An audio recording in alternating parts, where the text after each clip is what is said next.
আবারও টলিউড সিনেমায় বাংলাদেশি অভিনেত্রী তাসনিয়া ফারিন। ভারতের গণমাধ্যম জানিয়েছে টলিউডের জনপ্রিয় অভিনেতা দেবের বিপরীতে দেখা যাবে তাকে। পারিবারিক ঘরানার ছবিটির শিরোনাম প্রতীক্ষা, পরিচালনা করবেন অভিজিৎ সেন। ওটিটি প্ল্যাটফর্ম ও ইউটিউবের সুবাদে পশ্চিমবঙ্গেও দর্শকদের কাছেও তাসনিয়া ফারিনের জনপ্রিয়তা রয়েছে। অন্তু ঘোষের আরও এক পৃথিবীতে অভিনয়ের মধ্য দিয়ে ঢালিউডে অভিষেক হয় তার। দর্শকদের ভালোবাসার সঙ্গে সমালোচকদের প্রশংসা করান তাসনিয়া ফারিন।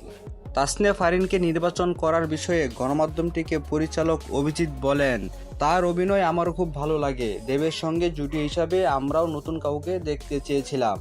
প্রতীক্ষার কাহিনী এখনই খুলাসা করতে চান নির্মাতা, তবে আমাদের কাছে মনে হয়েছে সেটি আমরা বলবো এবং আজকে আপনারা শুনবেন ফারিনের কণ্ঠে কাছে পরিচালক জানালেন গল্প মেঘবালিকা চিত্রনাট্য নিয়ে কাজ চলছে।